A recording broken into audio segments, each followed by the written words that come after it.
YouTube. So you're looking at a computer you haven't seen on camera in a long time. This is the Dell Dimension E521. Now, to give a brief history on it, back in 2007, I was still using the Dell Dimension 4100, which I had acquired from my family in 2004 when my dad got a new laptop. And it was a nice machine and all for its era, especially. I had upgraded it to Windows XP and it ran pretty well on there. But as you can imagine, it did start to show its age after a while. So in 2007, my parents thought it would be a good idea to buy me my very first personal computer. Or the very first computer that was my very own, and that was this, the Dell Dimension E521. Now, to get some specs on it, it's got 2 gigs of RAM, upgraded from 1 gig. It's got an AMD Sempron 3400 single-core 1.8 gigahertz processor. And it's got a 250 gigabyte hard drive that I don't know if that's original or not. I think it is actually, but yep. So yeah, the operating system I'm running on, as you'll see in a minute. Well, first of all, I should go into a little bit of a backstory. Whenever I retired this computer as my main machine, and by the way, I did have this machine as my main computer for a whole 6 years, from 2007 all the way into 2013. So it was despite being a single core, it still did me well all those years. And when I finally did retire it in 2013, I had an idea of making this into my media server. I thought it'd be kind of cool to have a central place to play videos on the TV, as well as store all of our home videos and stuff like that. And it sounded good on paper, but it really didn't work out that well. The single core processors I mentioned earlier really caused it to have problems, especially, well, I never actually put this online, but I can imagine if I had, it would have really struggled. So yeah, that didn't really work out, but I just kept it there just because I thought it still ran videos okay. So I thought, well, I might as well keep it. But we hardly ever used it. I think we only turned it on a couple times in those 2 years. So what I decided to do just last week is turn this into the kind of the ultimate Windows XP machine, because as you can see here, it came with Windows Vista originally. And I have nothing wrong with Windows Vista. It's an okay operating system. But for 2 reasons. One, I prefer Windows 7. And 2, I really don't have a use for Windows 7 or a Windows Vista machine right now. So I decided that this would make a perfect Windows XP era machine that I can use to play all my games on. And so that's what I'm currently using it as. So I've currently got Windows XP Professional on there. But anyway, it's a little hard to see, but you can see I've got 2 DVD drives there.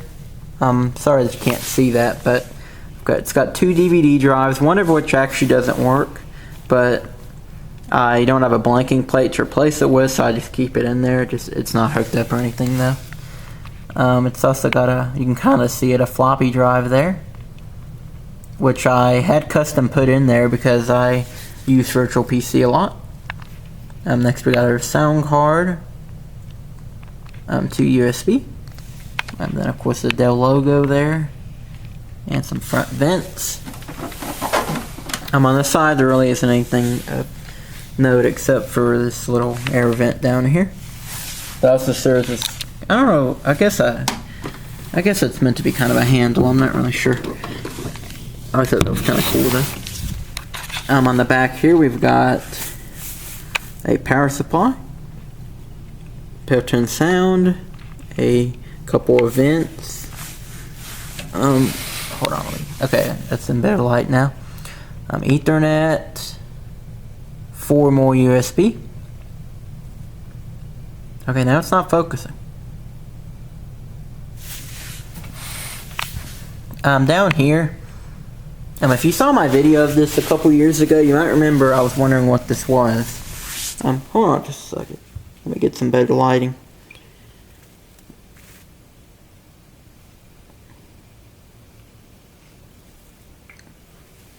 Okay, there we go. I'm using the flashlight on my phone to give it better light, but anyway.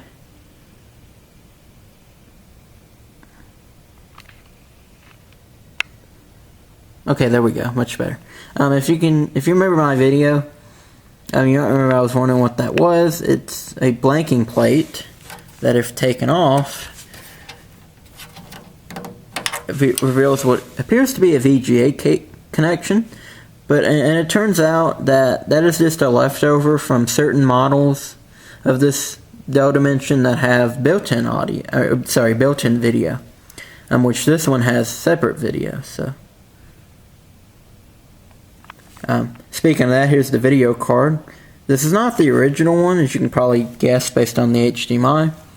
The original video card was some kind of NVIDIA card that went out on me in, I think, around either 2009 or 2010, I can't remember. But anyway, when it did go out, I replaced it with this ATI Radeon card.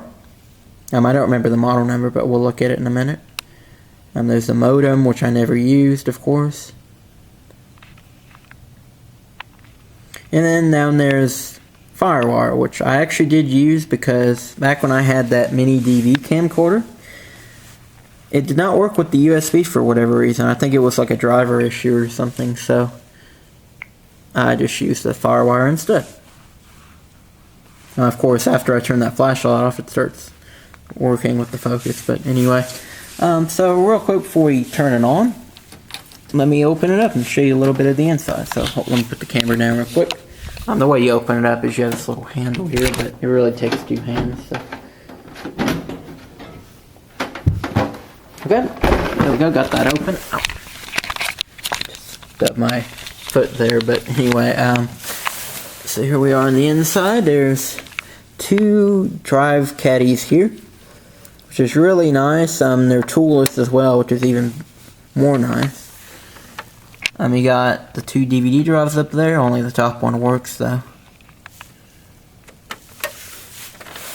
There's the motherboard, there's the AMD card. It was ATI back then, but yep. And there's a power supply, so yep, that's about it for that. Let me put the cover back on real quick.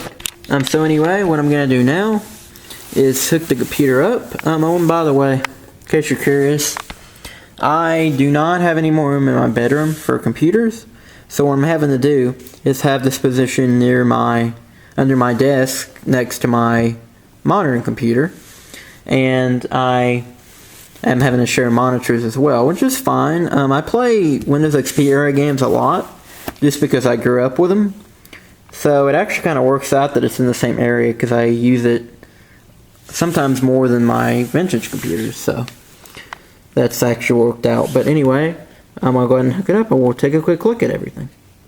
Okay guys, now let's take a look at the computer powered on. Now I think I got the tripod in a good position, but we'll adjust as we need to.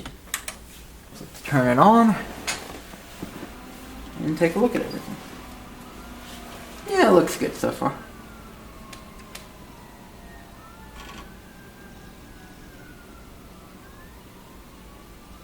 Windows XP, which runs really nice on this machine actually. Of course it was designed for Vista, but this machine actually could have come with the XP back in the day if you wanted it to, because it was very early Vista. So as a result, all the drivers are fully compatible and everything like that, so makes a perfect XP machine. Because as nice as that Sony Vaio laptop is, it really isn't practical for a main XP machine, especially since, like I mentioned, I play those games a lot, so I really needed an XP desktop to have. But anyway, here we are on the XP desktop.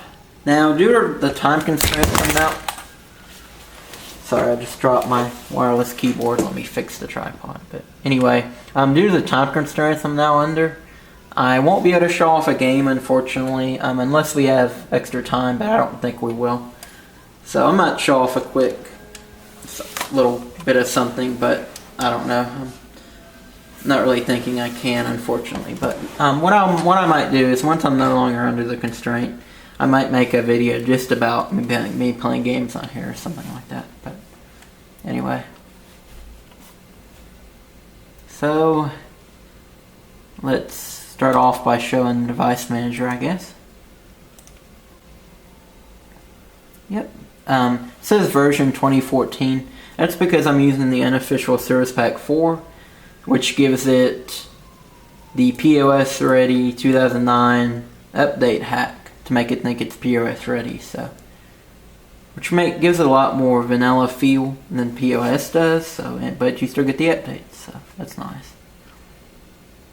Anyway, hardware device manager.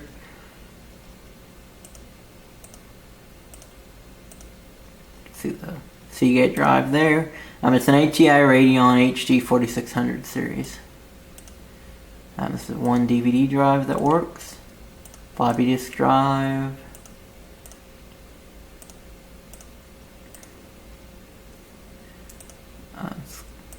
Keyboard and mouse. Modem. Just showing a plug and play monitor because this monitor is, well, I guess it's the one I would have used with it back in the day, but Windows usually doesn't pick up monitors, so. AMD Sempron 3400. I would upgrade that to a dual core if I could, but just based on research, it doesn't look like there is such thing as a dual core processor in this family of AMD, so, or in the socket, same socket, so. Which is fine for XP. If I was using this for Vista or 7, I would prefer to have a dual core, but for Windows XP it's perfectly fine without it.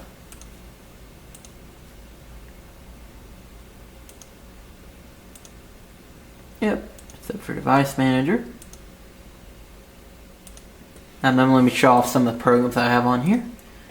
We've got just standard stuff, accessories. That's the modem software, which I don't use it, of course, but I just didn't like Device Manager giving me an error, so I downloaded that. The games. I haven't had a chance to put Windows XP Plus on here, so that's why those aren't in there. Microsoft Office 2003. Oh, it's open Word. Yep, there's Office 2003. QuickTime, Toon Twister 3D, Multi-Tycoon, Luxury Liner Tycoon, Multi-Tycoon 2 Deluxe, Jet Fighter 2015, which is a very good game. In fact, if I had more time, I probably would show off that game, just because not many people know about it. But it's a very fun jet fighter type of game.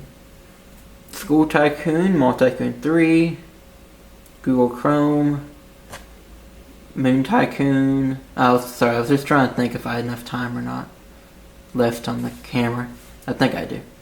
Deep Sea Tycoon, E-Games, which is like a hub for a couple other games I have. My Sim Aquarium, which is basically a make-your-own aquarium screensaver. American Civil War, Gettysburg. I got it at a book fair back in the day. I remember book fairs. Office Tycoon 3 Platinum, which I play quite a bit actually. Restaurant Empire, Microsoft Works 8, which Jay Wakefield, if you're watching, I do indeed have Works on here. Works version 8 with money, which actually came with this machine, so that's pretty cool. Yep, there's Works. I still have all the original software and stuff that came with this machine as well. Hotel Giant 2, just like another Tycoon game. Prison Tycoon 4, Tetris Worlds, Prison Tycoon Alcatraz, and the Polar games that you've seen before. And that's about it for that. Like I said, I really wish I had time to show off a game or something, and in fact I'm probably over time now, so I'll probably have to cut some things here and there, but thank you guys for watching. I may show off more of this later, maybe the games with it, when I have more time, but for now, thank you guys for watching, and I will see you guys next time. Bye.